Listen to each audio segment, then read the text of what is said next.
নমস্কার, আমি ডক্টর বোধিসত্ত্ব খান চলে এসেছি সহজ শেয়ার বাজারের আরেকটি নতুন এপিসোড নিয়ে। প্রিয় বন্ধুরা, আশা করি সবাই ভালো আছেন এবং সুস্থ আছেন। বিগত দুদিন ধরে যেটা আলোচনা করছিলাম, অর্থাৎ এশীয় বাজারে যে তুমুল পতন চলে আসছিল এবং তার সঙ্গে বিগত শুক্রবার আমেরিকার বাজারে বিশেষত ন্যাসড্যাকে যেভাবে একটা সুবিশাল কারেকশন এলো, তাতে এটা প্রায় প্রত্যাশিতই ছিল যে ভারতীয় শেয়ার বাজারের ওপর নিঃসন্দেহে এর একটি প্রভাব পড়তে চলেছে এবং আজকের সকাল থেকে সেটাই বাস্তবে প্রমাণিত হলো। এবং ভারতীয় শেয়ার বাজারে বিভিন্ন ইন্ডাইসেসগুলোতে আমরা ভালো পতন দেখলাম, এমনকি ব্রডার মার্কেটে বিভিন্ন স্টকসগুলোতে খুব বড় পতন চলে এসেছে। কোথায় বেশি পতন এসেছে? সবচেয়ে বেশি পতন এসেছে সেই কোম্পানিগুলোর স্টকসে যারা ইউজুয়ালি যে এশীয় বাজারগুলোতে তুমুল উত্থান হচ্ছিল এবং যে এশীয় বাজারের অন্তর্গত বিভিন্ন এআই সেমিকন্ডাক্টর কোম্পানিজগুলোকে মিমিক করছিল, সেই কোম্পানিগুলোতে বড় পতন এসেছে। তার মধ্যে একটি অবশ্যই ক্যাপিটাল গুডস। এবং ভারতীয় শেয়ার বাজারে আজকে সেমিকন্ডাক্টর স্টকসগুলো দেখুন, ডেটা সেন্টার স্টকসগুলো দেখুন, আর্টিফিশিয়াল ইন্টেলিজেন্স ডেভেলপমেন্ট রিলেটেড কোম্পানিজগুলো দেখুন এবং সুপার কম্পিউটার্স তৈরি করে এমন কোম্পানিজগুলোতে কিন্তু বড় পতন চলে এসেছে। এটা অস্বাভাবিক নয়, তার কারণ যেভাবে শুক্রবার এশীয় বাজারগুলোতে পতন এসেছিল, আজকে তার থেকেও ভয়াবহ পতন এসেছে এশীয় মার্কেটের অন্তর্গত বিভিন্ন দেশের ইন্ডাইসেসগুলোতে।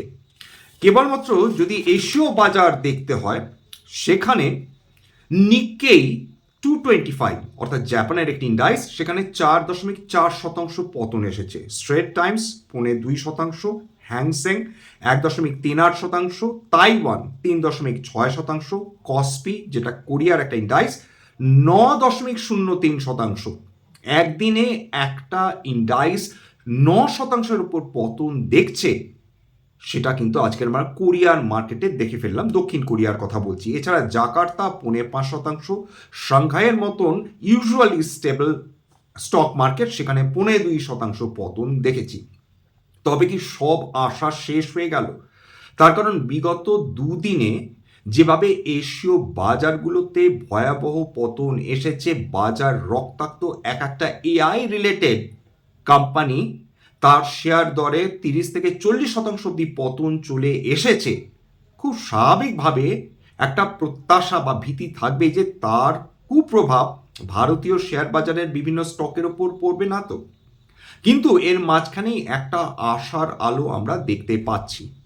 যেভাবে 2026-এ এশীয় বাজারগুলোতে বিপুল উত্থান এসেছিল, এক একটা স্টক মাত্র কয়েক মাসের মধ্যে কোনোটা দ্বিগুণ হয়েছে, কোনোটা তিনগুণ হয়েছে। ইন্ডাইসেসগুলোর কথা তো বাদই দিলাম, সেখানে সবাই এটা বুঝতেই পারছিলেন যে একটা না একটা সময় এই ধরনের কোম্পানিজগুলো যারা এত দ্রুত উত্থান দেখেছে, সেখানে কিছু না কিছু প্রফিট টেকিং অবশ্যই আসবে। এবং বাস্তব ক্ষেত্রে আমরা সেটাই দেখতে পেলাম আজকের এশীয় বাজারের অন্তর্গত বিভিন্ন এআই রিলেটেড স্টকসগুলোতে। তার মধ্যে ডেফিনেটলি সেমিকন্ডাক্টার্স রয়েছে, যেটা অলরেডি আলোচনা করলাম, ডেটা সেন্টার্স রয়েছে, জিপিইউ যারা প্রডিউস করে সেই ধরনের কোম্পানিজ রয়েছে। অর্থাৎ সার্বিকভাবে এআই ইকোসিস্টেমের অন্তর্গত সমস্ত কোম্পানিতেই, প্রায় সমস্ত কোম্পানিতেই কিন্তু পতন চলে এসেছে।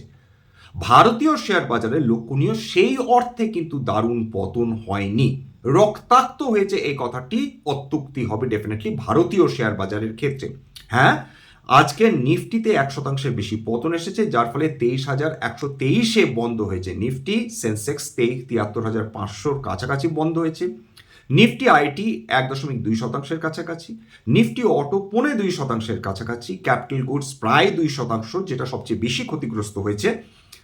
কনজিউমার ডিউরেবলস প্রায় 1.4%, মেটালস প্রায় 2.5%-এর কাছাকাছি পতন এবং অয়েল এবং গ্যাস প্রায় 1.5%-এর কাছাকাছি পতন। কিন্তু এখানে কি সবই নেগেটিভ? অর্থাৎ কোনো আশার আলো কি নেই? কোনো ধরনের রিলিফ র্যালি কি ভারতবর্ষের ক্ষেত্রে অন্তত প্রত্যাশা করা যায় না? যেভাবে আমরা আমাদের লাস্ট কোয়ার্টারে জিডিপি গ্রোথ দেখেছি 7.8%, যেভাবে আমরা ধীরে ধীরে আন্তর্জাতিক বাজারে ক্রুড অয়েলের দাম কমতে দেখছিলাম, সেখানে একটা আশার আবহাওয়া তৈরি হচ্ছিল, কিন্তু যেভাবে বিগত দুদিন ধরে পুনরায় যুদ্ধ শুরু হয়ে গেল ইরান, আমেরিকা এবং ইসরায়েলের মধ্যে, তারপরে বিনিয়োগকারীরা এবং ট্রেডার্সরা তারা প্রায় আশা ছেড়েই বসেছিলেন বলা যেতে পারে। বিশেষত সকালের দিকে যদি ইন্ডিয়া ভেক্স দেখেন, অর্থাৎ ভোলেটিলিটি ইন্ডেক্স, সেখানে 7.5% বেশি উত্থান চলে এসেছিল এবং ক্রুড অয়েল এবং ব্রেন্ট ক্রুড দুটোই সকালের দিকে 4.5% বেশি বৃদ্ধি হয়ে গিয়েছিল। কিন্তু মাত্র কয়েক মিনিট আগে হঠাৎ করে আমরা ক্রুড অয়েলের দামকে কমতে দেখলাম। লাস্ট ট্রেড হওয়া যে ক্রুড অয়েল সেটা মোটামুটি $91 প্রতি ব্যারেলের কাছাকাছি ট্রেড করছিল, অর্থাৎ মাত্র 1% বেশি উত্থান নিয়ে। ব্রেন্ট ক্রুড ট্রেড করছিল 1.5%-এর কাছাকাছি উত্থান নিয়ে, অর্থাৎ যে তীব্র উত্থানটা সকালের দিকে এসেছিল সেটা ধীরে ধীরে ধীরে কমে গিয়েছে। কেন এমন হলো? তার কারণ বিশেষজ্ঞরা মনে করছেন যে ট্রাম্প ইরানের কাছে সরাসরি অ্যাপিল করেছে যে আপনারা দয়া করে ইসরায়েলের দিকে আর মিসাইল ছুড়বেন না, এবং সেই মর্মে ইসরায়েল নাকি মাফ করবেন ইরান নাকি ইসরায়েলের প্রতি মিসাইল ছোড়া আপাতত বন্ধ রাখতে চলেছে। সেটা কতক্ষণ স্থায়ী হবে, ট্রাম্প তার মনোভাব বদলাবেন কিনা, ট্রাম্প এই অনুনয় বিনয় করার অছিলায় নতুন করে ইরানের ওপর আক্রমণ করবেন কিনা, এটা আমরা কেউ জানি না। কারণ ট্রাম্প যে কথাটি বলেন তার ঠিক উল্টোটাই করেন। আপাতত যে পরিস্থিতি দাঁড়িয়েছে, যে তেলের দাম আন্তর্জাতিক বাজারে কিছুটা ঠান্ডা হয়েছে, ঠিক সেই কারণেই যদি গিফট নিফটি এখন দেখবেন যে গিফট নিফটি হালকা পজিটিভে ট্রেড করছে। কিন্তু শুধু গিফট নিফটির ট্রেন্ড দেখলেই তো হবে না, আমাদের ডাউ জোন্স ফিউচার্সও দেখতে হবে, যেহেতু আমেরিকান বাজার এখনো ট্রেডিং শুরু করেনি। ডাউ জোন্স ফিউচার্স যদি দেখেন সেটা প্রায় 150% মানে 150 পয়েন্টের ওপর উত্থান নিয়ে ট্রেড করছিল। তার মানে কিছুটা আশা হয়তো রয়েছে যে পুনরায় এই তিনটি দেশ তারা নতুন করে কথোপকথন শুরু করতে পারে। তবে একটা কিন্তু ডেফিনেটলি থেকে যাচ্ছে, ইরান এত সহজে ছেড়ে দেওয়ার দেশ নয়, বিশেষত যেহেতু বল তাদের কোর্টে রয়েছে। এখন তারা যেদিকে খুশি সেদিকে বলটিকে মারতে পারে।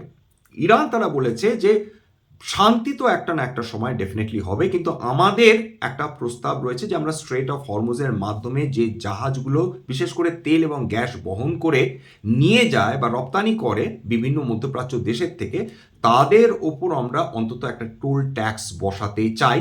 এবং ইরান খুব বুদ্ধি করে তারা সঙ্গী করতে চাইছে ওমানকে। মনে রাখতে হবে যে মধ্যপ্রাচ্য দেশগুলোর মধ্যে ওমানই এমন একটি দেশ যার উপর ইরান কিছুটা হলেও ভরসা করে।